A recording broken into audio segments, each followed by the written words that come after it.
ലൈംഗിക അധിക്ഷേപം നടത്തിയെന്ന നടിയുടെ പരാതിയിൽ ചെമ്മണ്ണൂർ ഇന്റർനാഷണൽ ജ്വല്ലറി ഉടമയും വ്യാപാരിയുമായ ബോബി ചെമ്മണ്ണൂരിനെ ഓടിച്ചിട്ട് പിടികൂടി അറസ്റ്റ് ചെയ്യാൻ പോലീസും സർക്കാരും കാണിച്ച വ്യഗ്രത നമ്മളൊക്കെ കണ്ടു.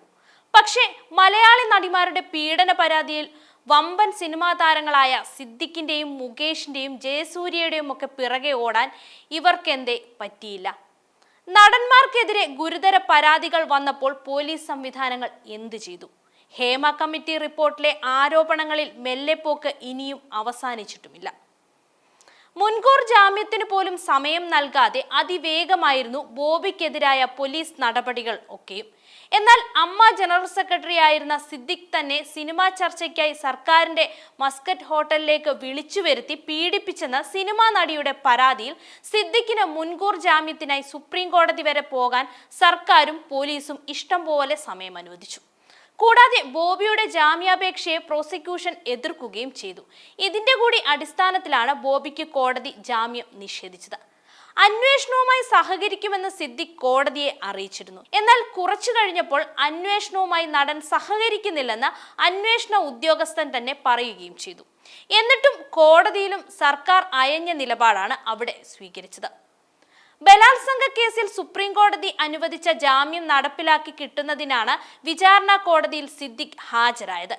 കേസ് അന്വേഷണവുമായി പൂർണ്ണമായും സഹകരിക്കണം, അതിജീവിതയെയോ അവരുടെ സുഹൃത്തുക്കളെയോ ബന്ധുക്കളെയോ ബന്ധപ്പെടാൻ പാടില്ല, തെളിവ് നശിപ്പിക്കരുത്, സാമൂഹ്യ മാധ്യമങ്ങളിലൂടെ അതിജീവിതയെയോ കേസ് നടപടികളെയോ പരിഹസിക്കുന്ന പോസ്റ്റ് ഇടരുത്, സമാന കുറ്റകൃത്യം ചെയ്യരുത്, അന്വേഷണത്തിന്റെ ഭാഗമായി അന്വേഷണ ഉദ്യോഗസ്ഥന് ആവശ്യപ്പെടുമ്പോൾ ഹാജരാവണം, പാസ്പോർട്ട് കോടതിയിൽ കെട്ടിവെക്കണം എന്നീ ഉപാധികളോടെ വിചാരണ കോടതിയും സിദ്ദിഖിന് ജാമ്യം നൽകി. സിനിമയിലെ ലൈംഗിക അതിക്രമങ്ങളെക്കുറിച്ച് ജസ്റ്റിസ് ഹേമ കമ്മിറ്റിക്ക് മൊഴി നൽകിയവരിൽ നിന്ന് വിശദമായ മൊഴി രേഖപ്പെടുത്തി സ്വമേധയാ കേസുകൾ എടുക്കാനുള്ള നടപടിയും മെല്ലെപ്പോക്കാണ് കണ്ടത്.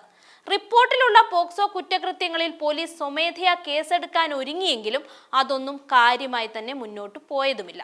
കുട്ടികളെ ലൈംഗികമായി ചൂഷണം ചെയ്തെന്ന മൊഴിയിൽ ലോക്കൽ സ്റ്റേഷനുകളിൽ കേസെടുത്ത് പ്രത്യേക അന്വേഷണ സംഘത്തിന് കൈമാറാനായിരുന്നു നീക്കം.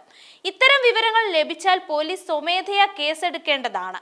റിപ്പോർട്ടിലെ 20ഓളം ലൈംഗിക അതിക്രമ മൊഴികൾ ഗുരുതര സ്വഭാവമുള്ളതുമായിരുന്നു. എന്നിട്ടും അതിലും കാര്യമായ അന്വേഷണങ്ങൾ ഒന്നും തന്നെ നടന്നിട്ടില്ല. പ്രമുഖ നടന്മാർക്കെതിരെ അടക്കം നടിമാരുടെ വെളിപ്പെടുത്തലിൽ 23 കേസുകൾ എടുത്തെങ്കിലും അതിലൊന്നും കാര്യമായ ഒരു പുരോഗതിയും ഉണ്ടായിട്ടില്ല. കഴിഞ്ഞ ഞായറാഴ്ചയാണ് ബോബി ചെമ്മണ്ണൂരിന്റെ പേര് വെളിപ്പെടുത്താതെ ഒരാൾ സാമൂഹ്യ മാധ്യമങ്ങളിലൂടെ ദ്വയാർത്ഥ പ്രയോഗം നടത്തി അപമാനിക്കുന്നുവെന്നാരോപിച്ച് നടി രംഗത്ത് വന്നത്. കൊച്ചി പോലീസ് ബുധനാഴ്ച രാവിലെ 7:30 മേപ്പാടിയിലെ റിസോർട്ടിൽ നിന്നും ബോബിയെ കസ്റ്റഡിയിലുമെടുത്തു. വയനാട് SP തപോഷ് ഭഷ്മാതിയുടെ പോലീസ് സംഘവും ഇവർക്കൊപ്പം ഉണ്ടായിരുന്നു. സ്വകാര്യ വാഹനത്തിലാണ് പോലീസ് 1000 ഏക്കർ റിസോർട്ടിൽ എത്തിയത്. കോയമ്പത്തൂരിലെ പുതിയ ജ്വല്ലറി ഉദ്ഘാടനത്തിനായി പോകാൻ തയ്യാറെടുക്കുകയായിരുന്നു അപ്പോൾ ബോബി. കസ്റ്റഡിയിൽ എടുക്കുകയാണെന്ന് അറിയിച്ച് പോലീസ് സ്വകാര്യ വാഹനത്തിൽ ബോബിയെ പുത്തൂർ വയലിലെ AR ക്യാമ്പിൽ എത്തിച്ചു. പിന്നീട് പോലീസ് ജീപ്പിൽ കൊച്ചിയിലെത്തിച്ച് കോടതിയിൽ ഹാജരാക്കി. സോഷ്യൽ മീഡിയയിലെ കുറിപ്പിന് താഴെ ചില്ലറ സൈബർ ആക്രമണങ്ങളല്ല അന്ന് നടി നേരിട്ടത്. പിറ്റേന്ന് തന്നെ കമന്റുകളും സ്ക്രീൻഷോട്ടുകളും സഹിതം ഇവർ എറണാകുളം സെൻട്രൽ സ്റ്റേഷനിൽ നേരിട്ടെത്തി പരാതി നൽകുകയായിരുന്നു. 30 പേർക്കെതിരെ പോലീസ് കേസെടുക്കുകയും കുമ്പളങ്ങി സ്വദേശിയായ 60കാരനെ മണിക്കൂറുകൾക്കകം അറസ്റ്റ് ചെയ്യുകയും ചെയ്തു. ഇതിന് പിന്നാലെയാണ് ബോബിയെ കൂടി അറസ്റ്റ് ചെയ്തത്.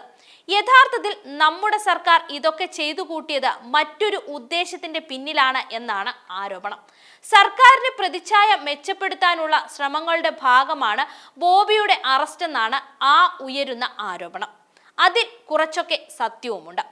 ജസ്റ്റിസ് ഹേമ കമ്മിറ്റി റിപ്പോർട്ടിൽ അതീവ ഗുരുതര ലൈംഗിക ആരോപണങ്ങൾ നേരിട്ട നടന്മാർക്ക് സർക്കാരും പോലീസും നൽകിയ പ്രിവിലേജുകളൊന്നും കേരളത്തിൽ കോടികളുടെ വ്യവസായ നിക്ഷേപങ്ങൾ കൊണ്ടുവരികയും ആയിരക്കണക്കിന് ആളുകൾക്ക് തൊഴിൽ നൽകുകയും ചെയ്യുന്ന ഒരു വ്യവസായിയുടെ കാര്യത്തിൽ ഉണ്ടായില്ലെന്നതാണ് ഈ ഒരു കൗതുകകരം.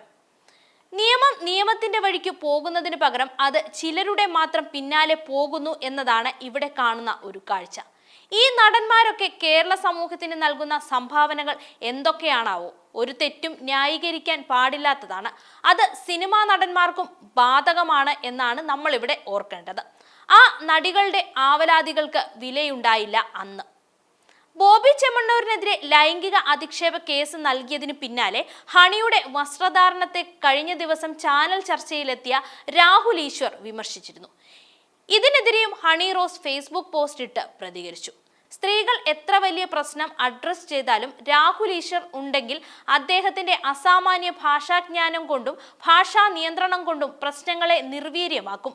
തന്ത്രി കുടുംബത്തിൽപ്പെട്ട രാഹുൽ പൂജാരിയാകാതിരുന്നത് നന്നായി. തന്ത്രിയായിരുന്നുവെങ്കിൽ ക്ഷേത്രത്തിൽ വരുന്ന സ്ത്രീകൾക്ക് രാഹുൽ ഡ്രസ് കോഡ് ഉണ്ടാക്കിയേനെ. സ്ത്രീകളെ ഏതു വേഷത്തിൽ കണ്ടാലാണ് രാഹുലിന് നിയന്ത്രണം പോകുന്നതെന്ന് അറിയില്ലല്ലോ. ഭാഷയുടെ കാര്യത്തിലുള്ള നിയന്ത്രണം സ്ത്രീകളുടെ വസ്ത്രധാരണം കാണുമ്പോൾ രാഹുലിനില്ല. ഹണിയുടെ ഫേസ്ബുക്ക് പോസ്റ്റ് ഇങ്ങനെയാണ്. ഇതിനു മറുപടിയായി രാഹുലും രംഗത്തെത്തി. ഹണി റോസിന്റെ വസ്ത്രധാരണം ഓവറാണെന്ന് ചിന്തിക്കാത്ത ഏതെങ്കിലും മലയാളിയുണ്ടോ? നമ്മൾ കണ്ണടച്ച് ഇരുട്ടാക്കിയിട്ട് കാര്യമുണ്ടോ? ബോബി ചെമ്മണ്ണൂർ പറഞ്ഞതിനെ ആരും ന്യായീകരിച്ചിട്ടില്ല. ബോബി ചെമ്മണ്ണൂരിന്റെ മാപ്പ് സ്വീകരിക്കണമെന്നാണ് ഞാൻ ഹണി റോസിനോട് അഭ്യർത്ഥിച്ചത്. 3 വർഷം വരെ ഒരാളെ അകത്തിടാനുള്ള കേസുണ്ടായെന്ന് ഹണി റോസ് ചിന്തിക്കണം എന്നാണ് രാഹുൽ ഈശ്വർ പ്രതികരിച്ചത്. 2 ദിവസം കഴിയുമ്പോൾ നടി ഇതും പൊക്കിപ്പിടിച്ച് രംഗത്ത് വരും എന്നാണ് പുറത്തുവരുന്ന ട്രോളുകൾ.